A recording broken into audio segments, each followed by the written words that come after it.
Let's rock and roll. Let's go. Dude, I started playing this game. Lucky, it's for straight people, but whoa. What do you mean it's for straight people? It's an otome game. So it's it's called Love in Deep Space. It's very popular. It's this Chinese game. So basically you have like, well, all the love interests are guys. I see, that's why. So, okay. Love in Deep Space is the name? Yes. So I didn't know really anything about it going in. I know a friend who plays, and so I knew like a little bit of information about it. And then I met someone on Buckle, BFF. Yes. And then she told me that she also plays, and so we've been talking about it a lot. And so the more content like she sent me about it, it started popping up on my Instagram. It started popping up on TikTok. So I started seeing more and more, and I was like, okay, you know what? I'm gonna go see what this is all about. Because initially I was like, I'm not gonna play this, like, my gay ass is not gonna play this game. Yeah. But I got so curious about it, and like there's actually like a full-on plot and everything. Because it's called Love in Deep Space, because you're basically like a deep space hunter, and you're like fighting these creatures that are appearing. I don't know, there's a whole bunch of stuff. Okay. It's a very complicated plot line. And I haven't even wrapped my head around it, because I guess the base plot line is that you have 5 different love interests that you can like romance and date.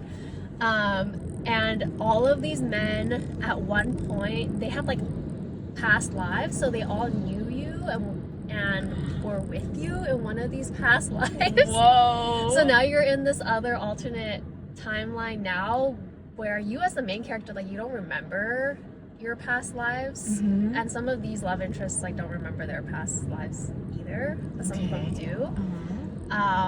So yeah, I mean, it's just kind of funny experiencing this, like. Wait, that sounds amazing, and I see why, like, you had to see it for yourself, but I think it's so funny. I'm like, welcome to be my guest on my queer podcast. But I'm going to loop it back around. Okay, oh, sorry, my bad. And anyways, it's not that we can't consume straight or people content in general. And it's so funny, because usually I don't. Like, I actively stay away from straight stuff. Okay. So for this, I was just like, damn, I don't know. I want to see what it's about. No, I would play it. I would. Right. And I guess, like, you know, as a lesbian, I'm like, it's so interesting seeing or how I interact and think about these love interests. It's like I can still enjoy the game, but it's so different, because they're full on like, this is my man, this is my husband, like, I love this person. There are some parasocial connections going on. It's kind of crazy. And like, my friend was telling me, this is showing me like what kind of person is like my type, which is so funny. I'm like, I'm just kind of here to, you know, see what it's all about. And honestly, for the plot. And some of them, they'll say things I'm just like, stop. Like, there's this one guy who calls you kitten, and I'm like, I can't. Like, please stop it. It's so cringe. But I'm like, they're fictional, so that's what makes it okay. Yes. I think if it were like a real life guy, I would kill myself like on the spot. Like, no, I don't want any of that. Like, truly. But some of the things they say are kind of cute. I'll admit, I'm like, oh, hee, like, that's cute. Why is this giving me when people fall in love with ChatGPT? Stop. I mean, it's basically kind of that. Like, they're engineered for any person who's attracted to men. And the crazy thing is, it's so like catered towards women. There's even a period tracker in the game. Oh, that's awesome. I know. Is it for the men to know? Yeah, and then so like when they know you're on your period, they'll like, each of them will say something, and it shows like their personality and how they take care of you or whatever. Oh my gosh. So, I'm just like, it's so funny. Wait, where do you play this? On my phone. Oh, it's an app? It's a mobile game, yeah. Oh no. Although it takes up so much space that it's kind of frying my phone. I'm gonna download the game. Oh no. Or maybe you could just show me. I feel like I have to see it for myself. I'll show you. I'm gonna show you all the men. Yes, okay. Tell me more about fandom. Deciding. No, you said today you're gonna decide to be silly, serious. Oh yeah, I was trying to see, because I think I did initially want to talk about politics and just the state of the world, but then I was like, maybe that's a little bit too serious, and I kind of want to be be silly because I think we also need a little bit of silliness in our lives today. We're doing both. We're doing both, so why not? So I was talking about this hetero video game, and then that was honestly why I said that would connect back to other things later, is that I've always been very involved in like fandom space, and honestly that is like a big part of my, I guess, my exploration of identity, and like how I learned actually so much about sexuality, and what really led me to like figure out my own thing, because I grew up in like on Tumblr. So I think just that's how I got like my exposure to all these different things, because I was very much into like the whole shipping thing. So I was consuming a lot of media, and I was always shipping characters, and it was always like the gay ships, of course. And so by reading like fan fiction, and then I think naturally a lot of people on Tumblr are queer, so I think that's where I got a lot of exposure to the queer community, because I didn't have any of that growing up. You know, I didn't have, you know, I didn't know any other queer people in school, or maybe I did, but they just weren't out at the time. And we didn't really have as much queer media back then as we do now. So truly, like, pickings were slim. We were shipping whoever. Like, these characters would interact once, and then I'd be like, yes, make them kiss, like, make them kiss.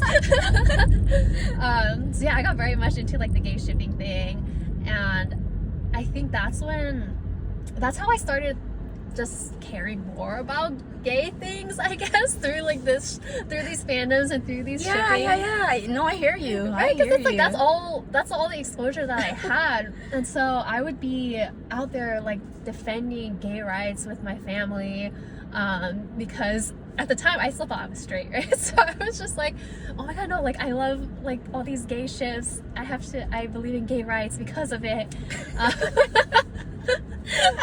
Love that. Like fully, I was committed to the bit. Like I was like, I'm just like, no homo, but gay rights. Like, yes, we love gay people, but no homo. Like, it's not just me. Ally. Just a hardcore ally.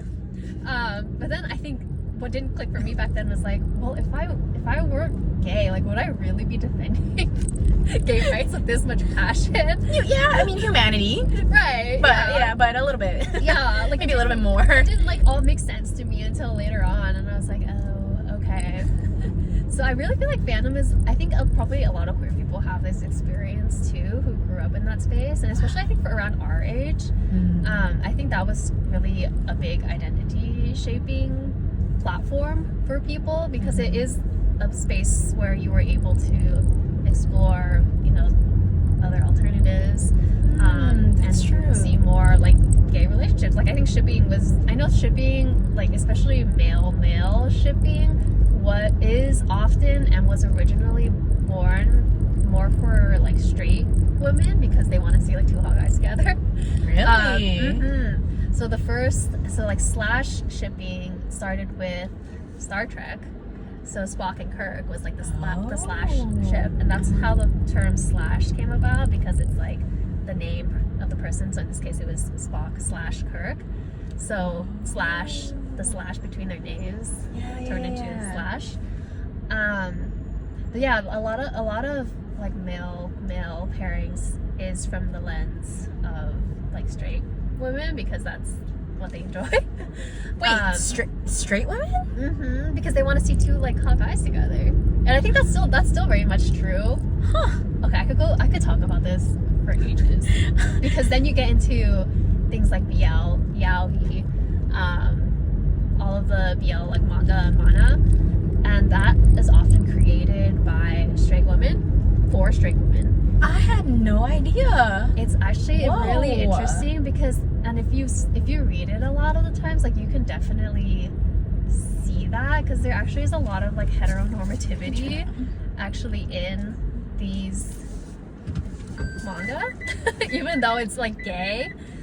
A lot of the times it does subscribe to a lot of heteronormativity, and it's honestly really interesting, because you'll see a lot of differences between Korean, Japanese, and Chinese ones, where it's very, I do think it has to do with the culture. So we do pop-ups. It's called matcha. You wanna don't hit someone before we get started. No. And then wait, let me go over this bump first. Okay, yeah. Because Big bump. we already know. I kind of want to. Okay, we're rolling. Action. Okay, tell me about your company, how it started, or Yeah. Well, so we're called Uju. We do pop-up events. We do both matcha and coffee beverages. So I started it with Jay, and then our friend G. I think like a year and a half ago or something like that. And truly, it was just born out of why not? yes, the why not energy. The why not? Yeah. We went to a lot of pop-ups. We went to a lot of markets and things like that, and we saw a lot of people just doing beverage pop-ups, and we were like, why not? G is a coffee aficionado. They're able to taste all the notes and things like that, so they're purists. Like truly, the first thing they packed when they went on vacation one time was the coffee machine, like all the coffee gear, not anything else. That was the number one essential Necessity. Yes. And I love matcha, and Jay loves matcha too. So we were like, we make good matcha, Jay makes good coffee. Let's just see what we can do and create our own kind of little business. And what really drove the vibe that we wanted to curate with it was more so community. We wanted to be able to do more community focused events like fundraisers. So we had a fundraiser I think it was April, and so 50% of the profits there went to the LA LGBT Center because of all these laws against trans people that have been introduced by this current administration. They really needed the funds. And then the other 50% went to Al Otro Lado, which is an organization that provides immigration defense for immigrant communities. So that was really important to us to be able to have a mission and truly we want to support the community, because those are things that are really important to us. And for me, if I always had thought if I were to create my own business or have my own thing, that's always going to be built into the ethos of the company. I would never want to let profit or anything like that override my principles, because those principles are something that's so strong, and it really is part of my identity, and it is so important to me that I would never want to compromise that. So that's really what I wanted to do more of, and I think that's where our focus is going to be more on coming up. We're going to do more sort of community events, more fundraisers. Look out for that. Yes, look out for that. We're kind of we've low-key been a little bit dead for a while, so In a break, as we all need. Yeah, it's longer than we expected, but it's just things happen. Life is busy, and it's hard to find time for all of us. So yeah, we really want to do more fundraisers and more kind of community events, because I think that's really important right now, especially because there really are so many different causes that we want to fundraise for. And I think right now mutual aid is especially beneficial. We really want to do more events. Because the markets that we did before, we did one big one, which is Mayumi Market. Mayumi. We did do that. I was anticipating it to be busy, but it was so much busier than I thought it would be. The other thing that we didn't want to compromise on is the quality of the drinks, especially for matcha, because matcha is such a the ritual of making it is such a big part of the process. So I feel a lot of cafes, when they I understand why they pre-prepare and batch prepare, because it does take a lot of time and they're not really able to handle when there's an influx of people. So I totally get why they pre-prepare it. Oh, I see. But it does affect the integrity and the taste of the drink. And so I wanted to stay true to the traditional preparation of matcha. Wait, tell me more about that. Yeah, so you have all of your equipment for matcha with the bowl, the whisk. So traditionally that's the way to make it. Okay. Because with matcha, the traditional way to consume it is in tea ceremonies. So I'm not an expert on tea ceremony, because you do have to go through a lot of training for that under a tea master.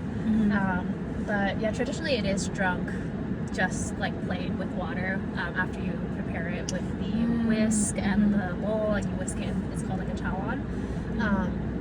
So I think a lot of the matcha consumption now is very latte based.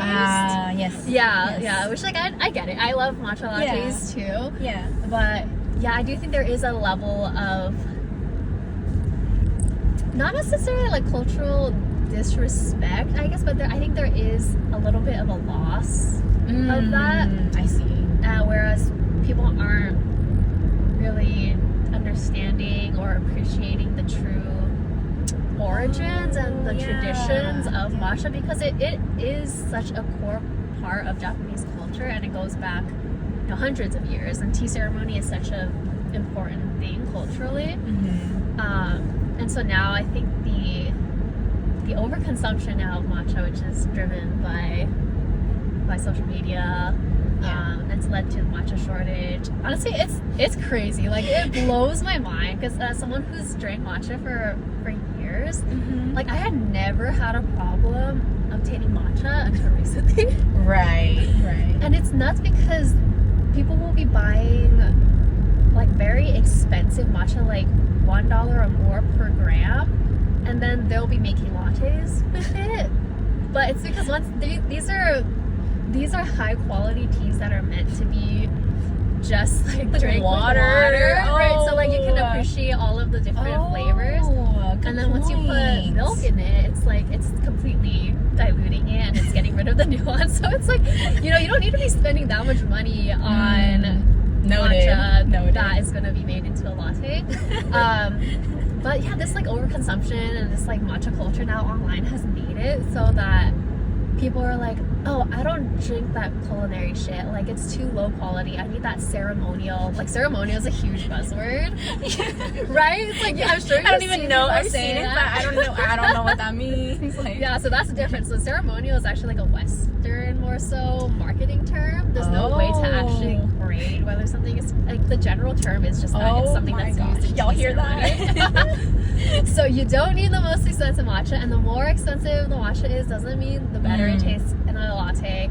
Facts. And you truly don't need ceremonial grade for a latte. Like, you can drink culinary grade in a latte and it'll still be good. So all these cafes that are like, we do ceremonial organic matcha, like, it truly doesn't matter. And also, low-key, organic tastes worse. You heard it here first. Yes. I'm the matcha expert. These are the matcha facts. Wow, matcha facts. Yeah. Learning so much today. But yeah, I feel like there's been such a culture around matcha that has really kind of shifted the overall societal perspective on matcha. Like, it really has become a lot more westernized, I feel like. And I think, like, it's important whenever you're consuming something from another culture that you do understand.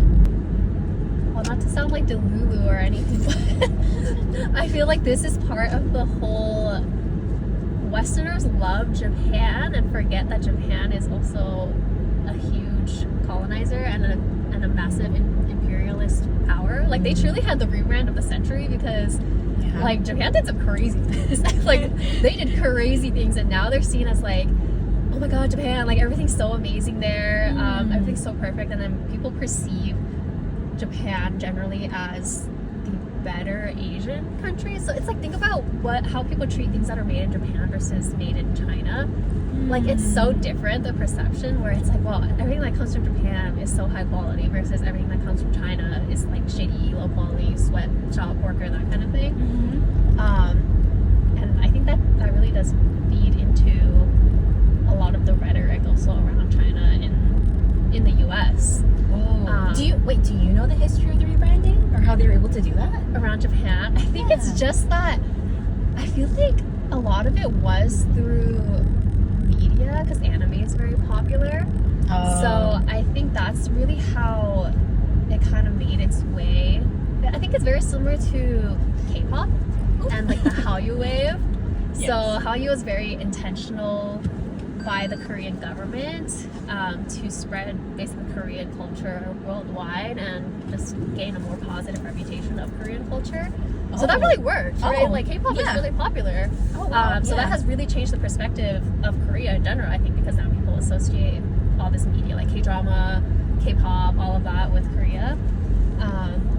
So I think with Japan, it was something pretty similar, just because the amount of media and entertainment, like anime, coming out of Japan that naturally made its way to Westerners, and then Westerners start forming their opinions based on that, and then they always want to go to Japan because of anime, what they see depicted in anime. Yeah. So media is crazy, right? The way that media can inform us is crazy. Wow. So I think that was a huge part of it. And then so when people did visit, like, I think there are things about Japan that are good socially, right? They have better public transportation, like generally the streets are very clean, people do tend to be polite. But there is, of course, a lot of negatives to living there, and it's like it's very different when you're visiting versus living there. But I do think people tend to put Japan on more of a pedestal because they're like, wow, it's so like they're living in 2050 and wow, we're living in like in 2000 or something like that. But yeah, I just think the different perceptions of Asian countries it's very interesting when you look at it. Wow. And how they're able to frame themselves in the Western world. And I think like China definitely they get too bad of a rap in America, and I think that is part of the propaganda, because there's, especially now with this administration where they're really pushing against China and pushing for more things like, oh, made in America, that's going to be so much better than anything that's coming from China. But I mean, like, realistically, China is also very advanced in a lot of ways. Like, they are producing things, like they have the means to produce a lot of things like goods for a lot cheaper because they have the technology to do so compared to here. So that's why we get so many goods from China, because they have the technology to produce it, and then we're able to get it for like a relatively affordable price. So that's why it's like totally unreasonable to say we're gonna stop getting things from China. Like that's not how it works. We get so much stuff from China, and just because you think things that are made in China are cheap, like that is not true.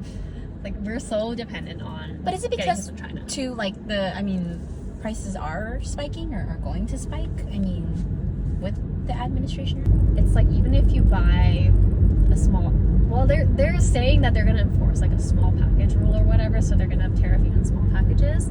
So it's like you could buy something that's coming from China and it's maybe worth, I don't know, $50, but then they'll hit you with like a $200 tariff. Yeah. It's crazy. To deter you, essentially, because they want to. It's the whole nationalism thing where it's like we want things to be produced locally, but it's expensive to get things domestically, like things that are made in America, because labor is more expensive here. So that really is impacting a lot of smaller businesses too, who are relying on a lot of imported goods from China to support their businesses. And it's actually really hitting hospitals hard as well too, because a lot of the equipment that they get is from China. So because they're hit with the tariffs, then that impacts their bottom line. So it's impacting like their operations too.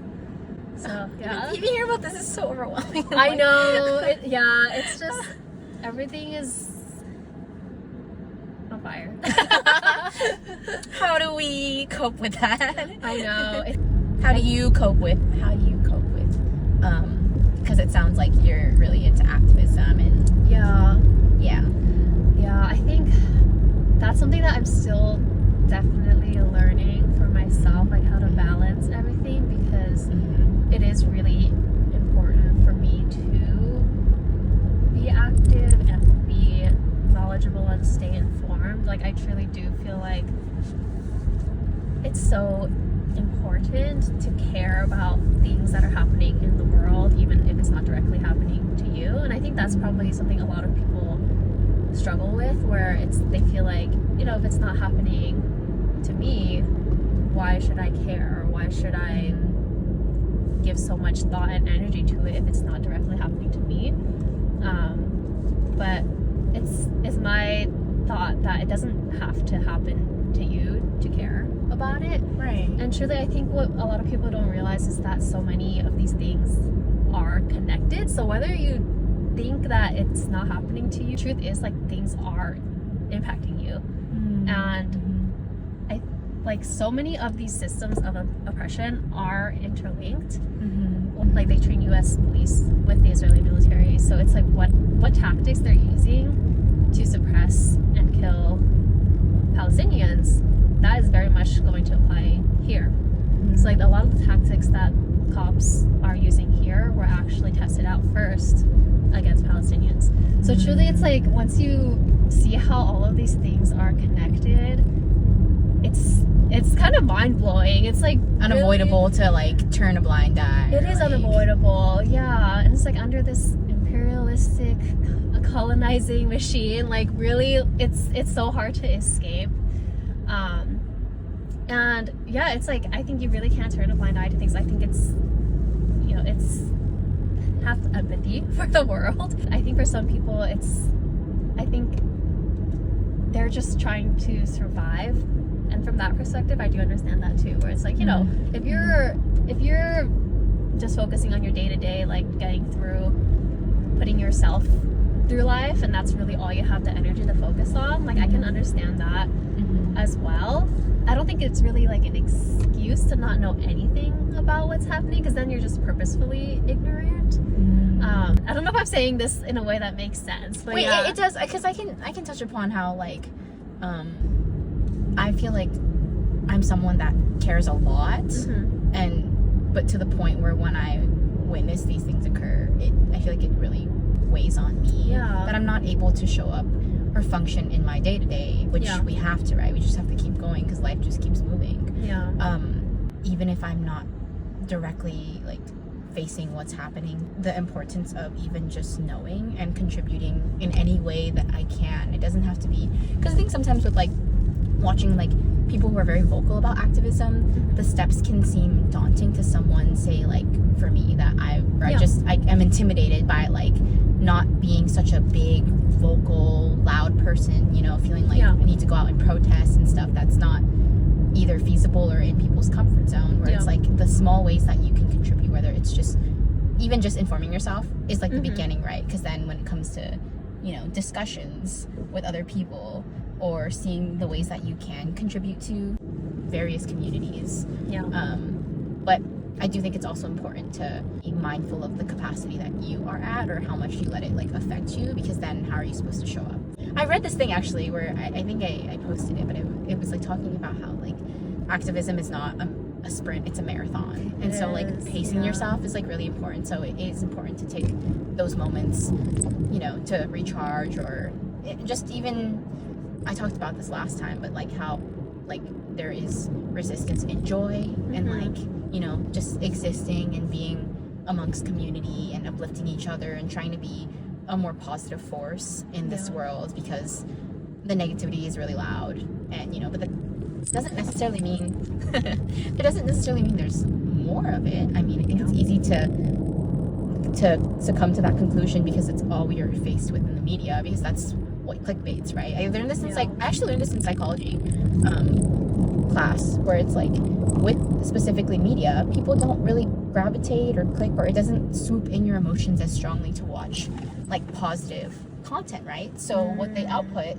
is negative content because it keeps you tuned in. Oh, let's turn on the news, let's see what's going on, be informed. But it's in a way that it's so like heavy and overpowering that it can look like, oh, there's nothing good going for this world, there's nothing good going on. But that's not the truth, because if you seek, you know, if you look for the positive sources, they exist and they're out there. But again, the negativity can just be louder. So hashtag hope core.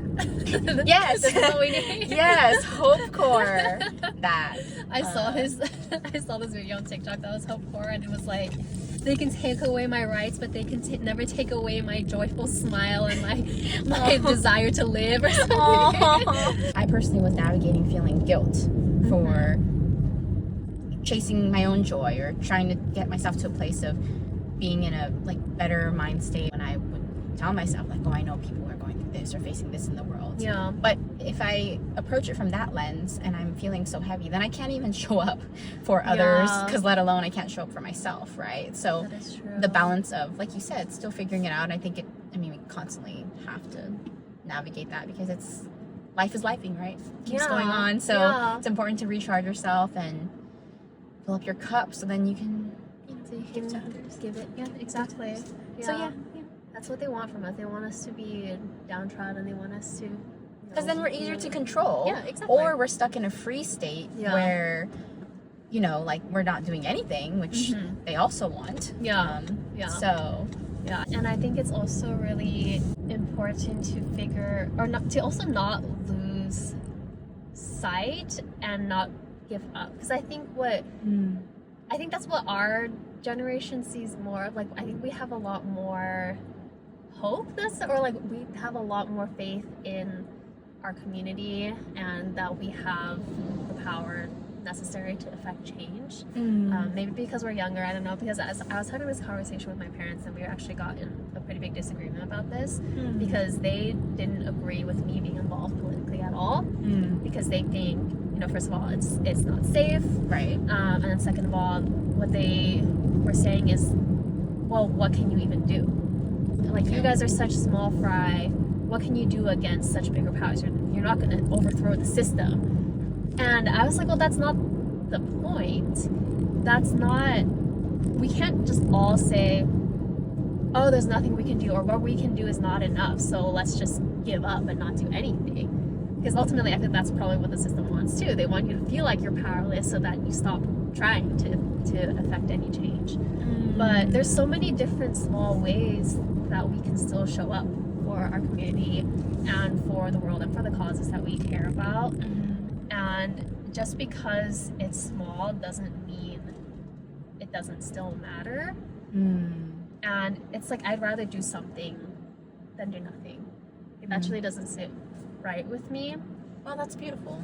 Yeah, That's like true. truly, like even if it's just something like, you know, picking up groceries for someone who is too scared to leave the house right now. Like there truly is so much you can do, and even if that's not doing anything, you know, you're not overthrowing the system by doing that, you're strengthening your own community in all these smaller ways, and that does still contribute, because at the end of the day, it's people who are protecting people. Like, all these systems have failed us, and we are each other's strongest support system. We are each other's power source, and only by sticking together and helping each other out and having community, that's how we resist, essentially. It brought it all back to me thinking, I could support Uju and give myself a little treat. Yes. And what is that doing? You're donating to the causes to give back to communities. So actually, it's a win-win. It's a circle. Sweet And it's treats small. Feed into community, feed into Overthrow the system.